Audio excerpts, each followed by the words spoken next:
सबसे पहले ये बात कहना चाहूँगा कि ऑडियो सीरीज़ ख़त्म हो चुकी है। आई बटन में पूरी सीरीज़, आई होप कि आपने पूरी सीरीज़ देखी होगी।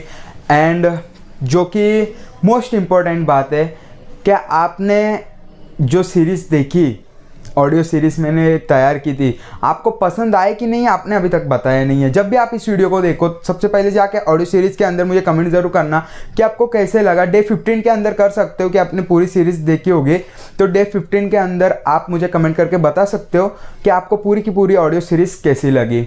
सो हम आगे भी कुछ सोचेंगे आपके कमेंट के बिहाफ के ऊपर। And welcome to the new video, because जो हमारी ऑडियो सीरीज थी वो खत्म हो चुकी है। ये हमारे एजुकेशन, जैसे कि आपने टाइटल एंड थंबनेल पे देख चुके होंगे कि self education and formal education के ऊपर आज का वीडियो है। लेकिन मैं सबसे पहले आपसे ये बात पूछना चाहूँगा, क्या आपने कभी गौर किया है कि फॉर्मल एजुकेशन के ऊपर एंड सेल्फ एजुकेशन के ऊपर डिफरेंस क्या आता है हमें जब हम स्टडी करते हैं? अगर नहीं, बहुत सारे वीडियोस है जो यूट्यूब पे अवेलेबल है, आप जाके देख सकते हो। लेकिन सबका समझाने का और कहने का अंदाज अलग होता है, समझाने का तरीका अलग होता है।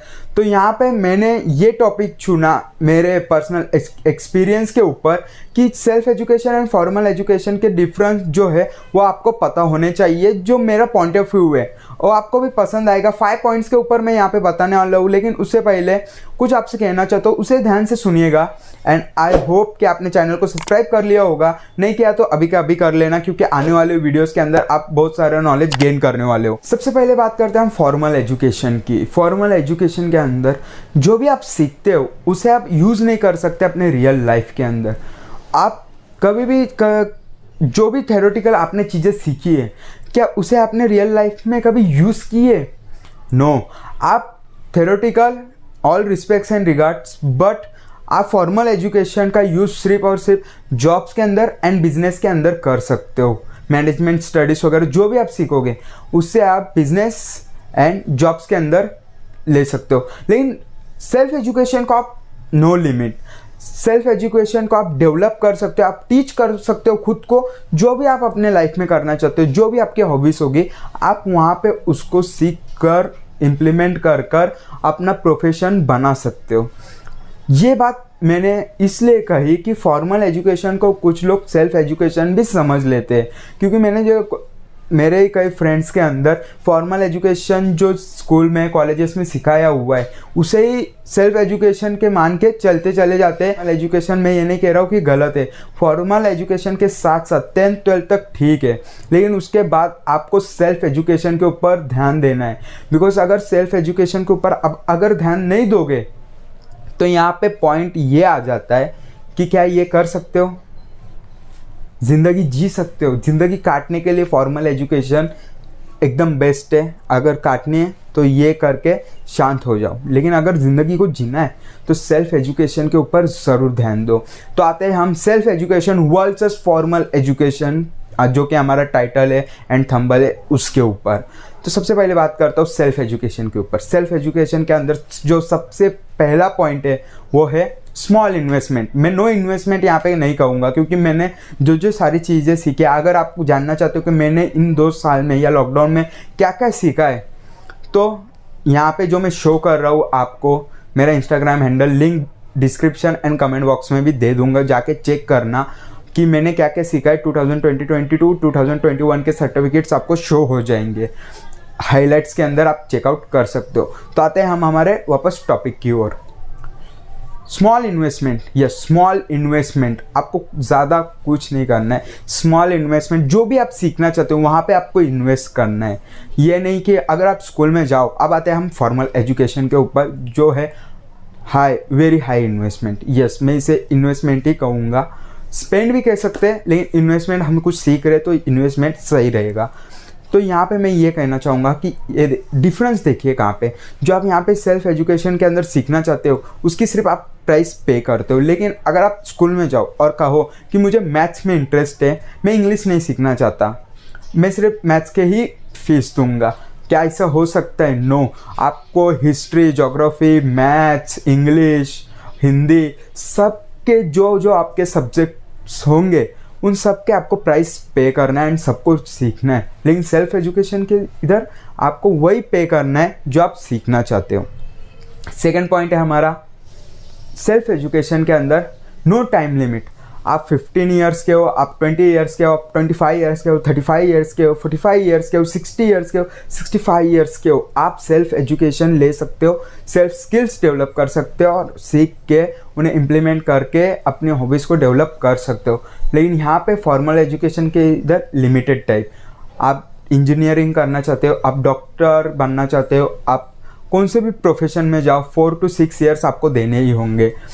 तो यहाँ पे अगर आप सीए भी कर रहे हो, फॉर्मल एजुकेशन के बाद आप सीए भी करना चाहते हो, वहाँ पे भी आपको टाइम देना होगा। मैं ये नहीं कह रहा हूँ कि फॉर्मल एजुकेशन गलत है, लेकिन मैं आपको ये डिफरेंस बता रहा हूँ कि self education and formal education का डिफरेंस क्या है, वो आपको समझ में आना बहुत ही ज़रूरी है।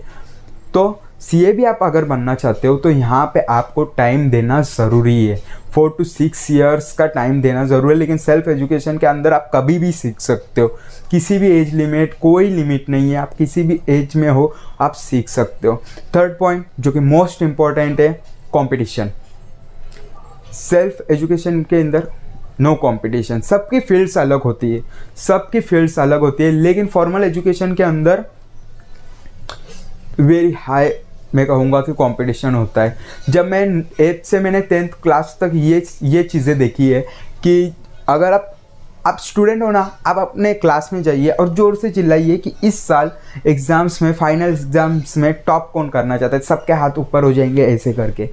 लेकिन अगर जहाँ पे आप जाके ये कहोगे कि सेल्फ एजुकेशन किसने किसने सीखा है, तो मिनिमम अगर 20 स्टूडेंट्स होंगे तो सिर्फ 2 या 4 लोगों के ही हाथ खड़े होंगे, या उससे ज़्यादा भी हो सकते हैं। लेकिन देखिए कंपटीशन, फॉर्मल एजुकेशन के इधर कंपटीशन कितना ज़्यादा है कि कोई सीख तो रहा है, लेकिन उन्हें सबको आगे जाना है। लेकिन सेल्फ एजुकेशन के ऊपर सबकी फील्ड्स अलग हो जाती है। किसे आर्टिस्ट बनना है, किसे ड्राइंग में अच्छे लगते हैं, किसे वीडियो क्रिएटर अच्छा लगता है, कोई एंटरप्रेन्योर बनना चाहता है, कोई एक्टर बनना चाहता है, कोई डांसर बनना चाहता है, कोई सिंगर बनना चाहता है। So many things in self education. जो भी आप सीखना चाहते हो, बहुत सारी फील्ड्स ओपन होती है। या 4th पॉइंट है हमारा सेल्फ एजुकेशन के ऊपर, योर चॉइस। यस, आपकी चॉइस रहती है। एंड फॉर्मल एजुकेशन के अंदर job, business in different sector. Yes, formal education लेके आप जॉब, बिजनेस कर सकते हो। एंड उसके अलावा अगर कोई आपको पॉइंट सूझ रहा है तो आप कमेंट करके मुझे ज़रूर बताइएगा, कोई पॉइंट छूट रहा होगा तो। लेकिन मेरे नज़र में यही है। एंड सेल्फ एजुकेशन के ऊपर योर चॉइस। अगर आप एक्टर बनना चाहते हो, आपकी चॉइस है। अगर आप वीडियो क्रिएट करना चाहते हो, आपकी चॉइस है। अगर आप ऑथर बनना चाहते हो, आपकी चॉइस है। अगर आप सिंगर बनना चाहते हो, आपकी चॉइस है। अगर आप डांस करना चाहते हो, आपकी चॉइस है। देखिए कितने सारे यहाँ पे वर्ड्स खुल जाते हैं कि मैं यहाँ पे नहीं बोल सकता, वीडियो बहुत लंबा हो जाएगा। एंड फॉर्मल एजुकेशन के ऊपर job, business in different sectors. आप जॉब कर फॉर्मल एजुकेशन से सिर्फ आप जॉब मिल सकता है आपको। एंड इसके ऊपर ही मेरा 5th पॉइंट है, सेल्फ एजुकेशन में open mind and formal education में mind barrier. Yes, mind barrier. Open mind में आप जो आपका एक नेचर रहता है, एक जुनून रहता है कि मुझे ये चीज़ सीखनी है। अगर कोई यूट्यूब क्रिएटर मुझे यहाँ पे देख रहा होगा, या फिर जो यूट्यूब पे वीडियो बनाना चाहता है वो मुझे यहाँ पे देख रहा होगा, तो मेरी बॉडी लैंग्वेज देख रहा होगा, मैंने कैसे कैमरे को और देख रहा हूँ वो देख रहा होगा, मैं कैसे बात कर रहा हूँ वो देख रहा होगा, बहुत सारी चीज़ें, मैंने माइक कौन सा लगाया वो ऑब्जर्व कर रहा होगा। लेकिन जो फॉर्मल एजुकेशन के ऊपर है वो माइंड बैरियर है। वो सिर्फ वीडियो को देखेगा, जानेगा, परखेगा कि मुझे क्या सीखना है, उस पर ध्यान जाएगा। लेकिन ओपन माइंड में हमें बहुत सारे वेज खुल जाते हैं। एंड सेल्फ एजुकेशन के वजह से हम बहुत सारी चीज़ें ऐसे भी करना चालू हो जाते हैं जो हमें लगती थी कि यार ये मैं नहीं कर सकता।